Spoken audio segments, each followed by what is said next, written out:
Mungkin angan-angan si Joko Widodo ini adalah bagaimana menggagalkan pelantikan Pak Prabowo Subianto pada 20 Oktober yang akan kita sambut dengan segala macam harapan itu. Ya. Rezim ini adalah rezim setan.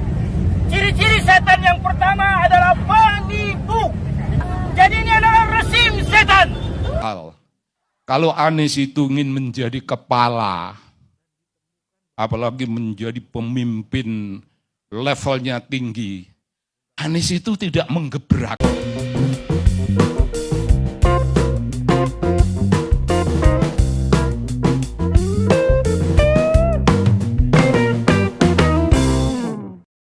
Assalamualaikum warahmatullahi wabarakatuh. Shalom, Om Swastiastu, Namo Buddhaya, salam kebajikan. Ya, kembali lagi dengan saya di sini Leonardo Sirait di channel kesayangan kita, Sirait Media.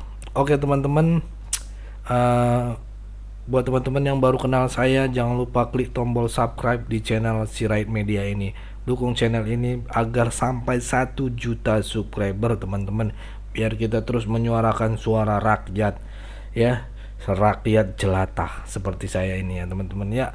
Seperti biasa kawan-kawan, jadi kali ini tuh kita ingin ngajakin teman-teman kalian nih untuk mencari info terupdate pada hari ini ya.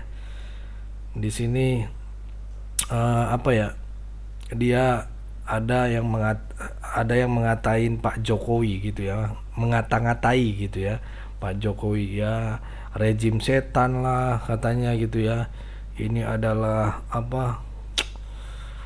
menggunakan kekuasaan dan sebagainya gitu ya. Apalagi kata-katanya ini parah gitu ya, sangat-sangat mengadu domba gitu, dan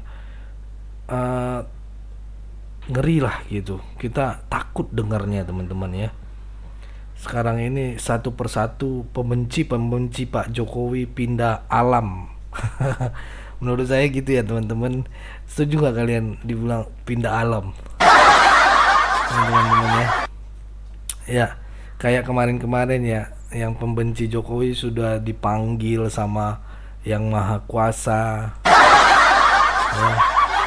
Aku takut nih teman-teman, mereka ini nunggu giliran juga untuk dipanggil sang pencipta. Karena teman-teman, aduh gimana ya, melawan orang baik itu berbahaya teman-teman. Melawan orang yang berhati mulia, termasuk Pak Jokowi itu kan termasuk berhati mulia, dihujat, dihina, dicaci maki, terus patung ininya digantung-gantung gitu kan. Terus fotonya dibakar-bakar. Dia diam aja teman-teman ya. Dia nggak mau ngelawan. Ya udahlah, itu kan demokrasi gitu ya. Yang penting gua kerja ini ya. Karena apa, ini Pak Jokowi ini jujur ya mensejahterakan rakyat teman-teman ya. Mereka ini yang kelompok-kelompok yang sedikit ini gitu ya, hanya sedikit lagi gitu teman-teman ya. Kalau dibilang segelintiran debu ya, yang suka Pak Jokowi itu kan banyak teman-teman ya, tapi yang nggak suka Pak Jokowi itu dikit teman-teman. Kalau Pak Luhut bilang terhitung dengan jari lah. Terus di survei juga kan, Kompas TV 75% gitu, sampai 80% orang puas dengan kekuasaan pemerintahan dari Pak Jokowi. Jadi ya termasuk segelintiran debu lah teman-teman ya. Atau kelompok-kelompok doang, jadi bukan seluruh umat manusia gitu. Cuman kemarin pas demo dibilang seluruh rakyat Indonesia menolak begini begini. Bukan seluruh, saya aja enggak gitu loh. Ya kita masyarakat Indonesia ini kan banyak teman-teman ya. Banyak, 280 juta gitu ya. Dan masyarakat 75% yang puas terhadap Presiden Jokowi, justru respect teman-teman. Justru merasa sedih karena jabatan Pak Jokowi tidak lama lagi akan turun ataupun digantikan oleh Pak Prabowo. Sedih sebenarnya, cuman mau gimana lagi, inilah konstitusi gitu ya. Lihat di Papua sana banyak yang berteriak-teriak bahwa mau Pak Jokowi lagi. Sampai Pak Prabowo ngomong di rakernasnya Gerindra, saya nggak tahu, dibilang saya nggak tahu nanti bisa nggak saya melanjutkan yang seperti dilakukan oleh Pak Jokowi. Ini keren banget teman-teman. Kalian nonton di rakernas Gerindra, Pak Prabowo mengatakan itu gitu ya. Saya nggak tahu, tapi saya akan coba gitu ya. Ininya. Namun kita tetap semangat gitu teman-teman ya. Karena yang menggantikan adalah Pak Prabowo, pilihan kita juga gitu ya. Keren gitu loh. Bukan yang perubahan gitu ya. Yang berkelanjutan gitu ya. Jadi itu ya yang bikin kita semangat teman-teman, dan kita yakin Pak Prabowo bisa melanjutkan program-programnya Pak Jokowi. Saya yakin itu teman-teman ya.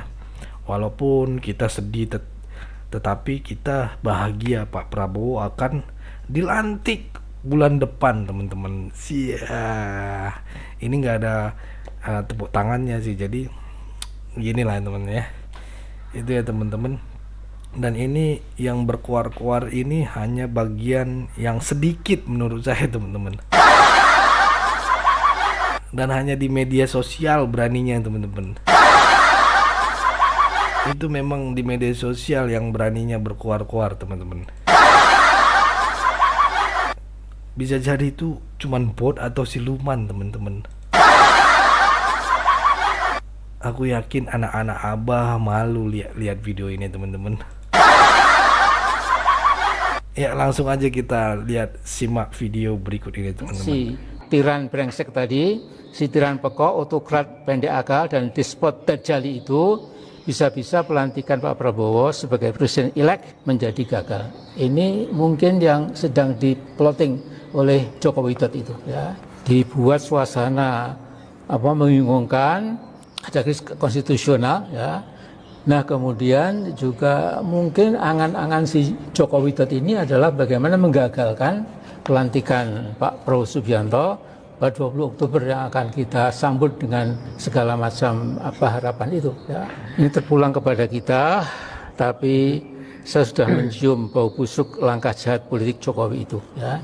Jadi sekarang saya minta teman-teman TNI ya, Anda betul-betul dicintai dan dihormati oleh rakyat. Tetapi saya garis bawahi kesetiaan TNI pada presiden berlaku pakai syarat. Rezim ini adalah rezim setan.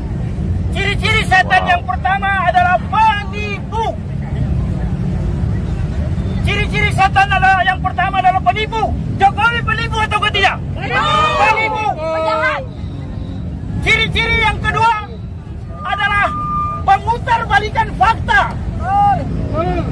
Jokowi suka memutarbalikkan fakta atau tidak? Jadi ini adalah rezim setan. Yang ketiga yang harus kita waspada bahwa rezim ini selalu membuat kita putus asa. Ketika kita demo di mana-mana, ada banyak polisi, ada banyak tantangan, supaya kita putus asa. Ini cara-cara setan. Kita putus asa enggak? Mau putus asa enggak? Mau demo lagi enggak? Jangan takut, demo terus. Kita lawan rezim setan sampai tumbang. Rezim setan ini telah mengancam jiwa-jiwa seluruh bangsa Indonesia. Karena kita terancam, kita harus segera melawan saat ini juga. Tidak boleh putus asa. Lawan terus sampai Jokowi tumbang.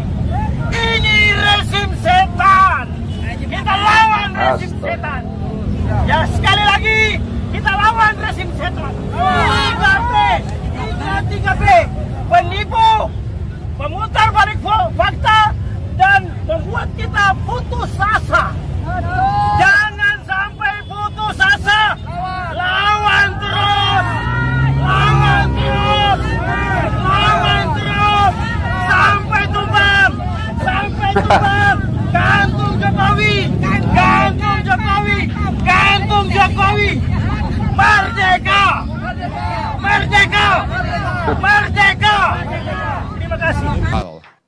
Kalau Anies itu ingin menjadi kepala, apalagi menjadi pemimpin levelnya tinggi, Anies itu tidak menggebrak.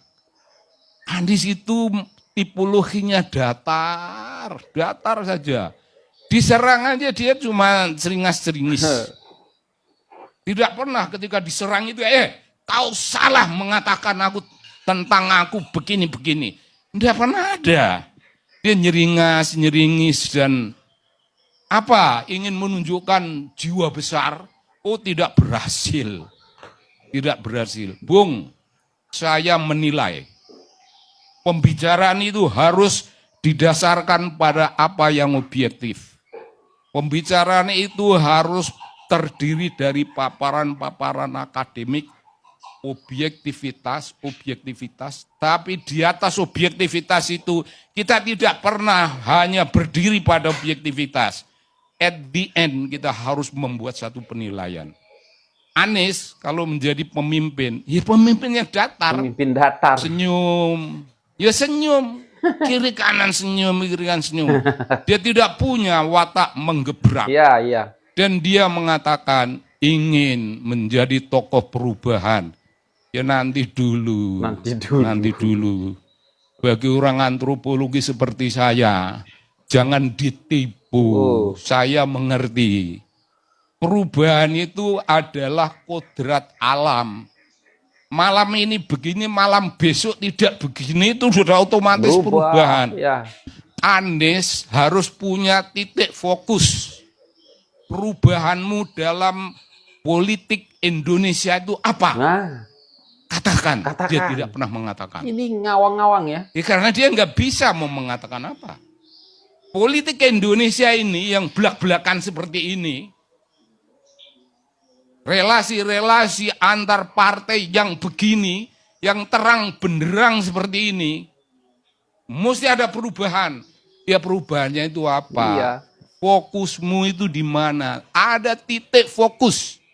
Untuk menyatakan ini saja dia tidak bisa menyatakan. Tidak bisa menyatakan. Iya, ya. Lalu selalu ingin membawa perubahan. Oh ya perubahan. Iya. Pak Anies ingin meninggalkan kondisi ini. Tapi mau menuju kemana? Mau menuju kemana? Dia tidak punya titik fokus. Iya, ya mari kita bicara tentang HMI. Jelas emang perubahan. Ada Cak Nur. Cak Nur punya moralitas. Moralitas yang sangat kuat.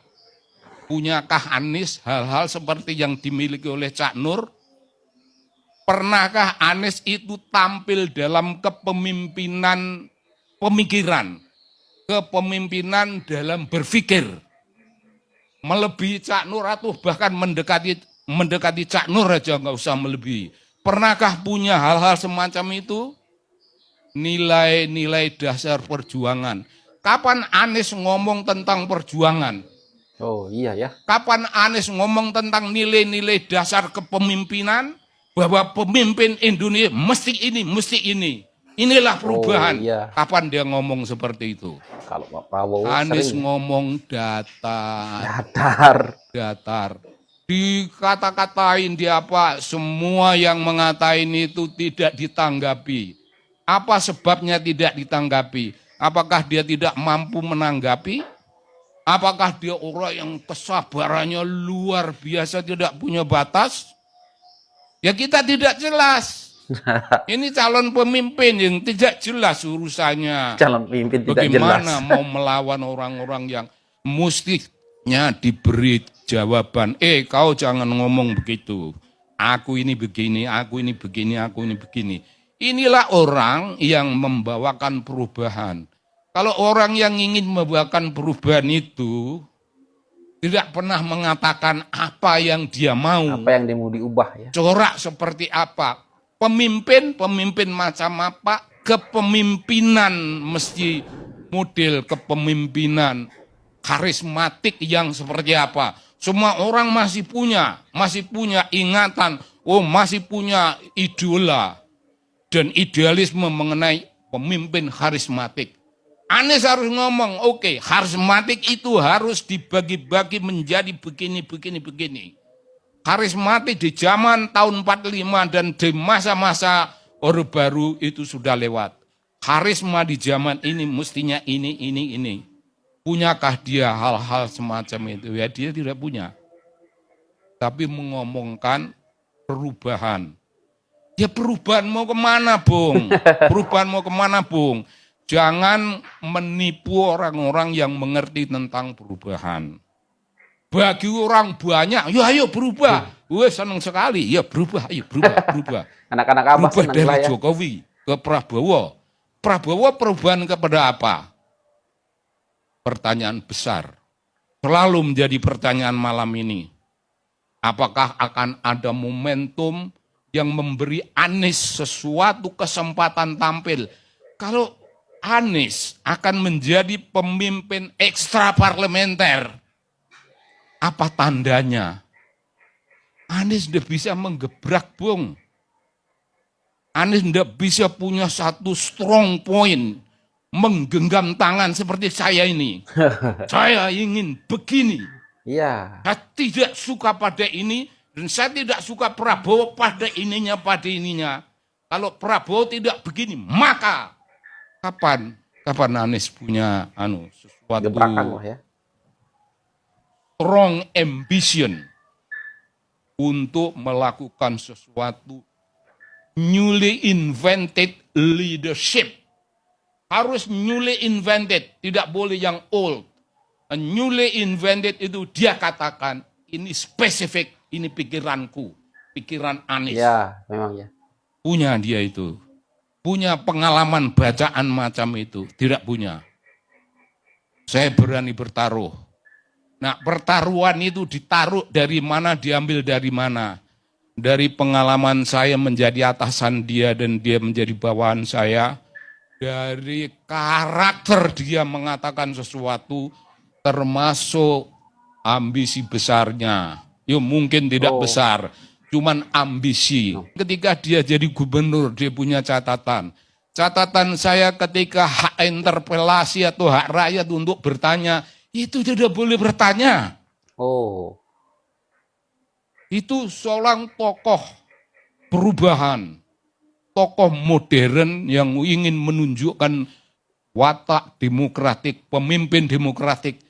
Ada partai-partai politik ingin mengajukan hak interpelasi mengenai ini perkara ini apa, nggak boleh. Nggak boleh bertanya, orang-orang dikumpulin di rumahnya.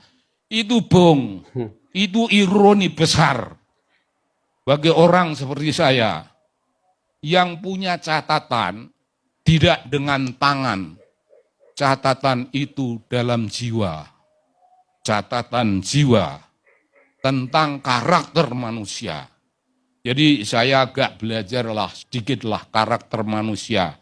Karena antropologi yang saya pelajari itu juga mengajarkan tentang karakter, tentang leadership, tentang karisma, dan tentang hal-hal di sekitar urusan-urusan kepemimpinan yang ada dalam benak saya. Anies tidak ada. Anies tidak ada. Tidak menjadi bagian dari idealisme barang yang ideal dalam kepemimpinan. Tentu saja saya punya gambaran ideal tentang kepemimpinan modern yang sekarang ini mesti seperti apa, mesti apa. Nah itu tadi teman-temannya videonya. Nggak tahu lah, Anies selalu mengatakan perubahan. Mari kita berubah. Tapi nggak jelas gitu apa yang mau diubah. Harusnya jelas Pak Anies, ya kan? Apa yang mau diubah di Indonesia ini? Apakah undang-undangnya yang dirubah gitu ya? Apakah Pancasila ataupun lagu kebangsaannya yang mau diubah? Ya harus jelas gitu ya. Ini perubahan gitu. Apa ya? Tapi nggak jelas banget gitu. Apa yang mau diubah? Udah dibangun diubah gitu loh ya. Tapi kalau anak-anak abah ya, anak-anak abah ini ikut-ikut aja gitu. Ayo kita berubah Satria Baja Hitam ya. Berubah mau menjadi Spiderman, iya kan. Ya, kalau menurut kalian seperti apa? Coba tulis di kolom komentar teman-teman. Kolom komentar saya persilakan buat teman-temanku ya. Terus tinggalkan jejak, karena meninggalkan jejak itu paling enak teman-teman ya. Mana tahu nanti yang nonton nih anak-anak abah juga teman-teman. Jadi tersadarkan gitu ya teman-teman ya. Oke lah, itu loh yang bisa saya sampaikan teman-teman. Pesan saya pokoknya tetap jaga persatuan Indonesia, jangan mau dipecah belah, jangan mau diadu domba, karena NKRI harga mati. Saya Leonardo Sirait, mohon undur diri, sampai ketemu di video selanjutnya. Bye bye.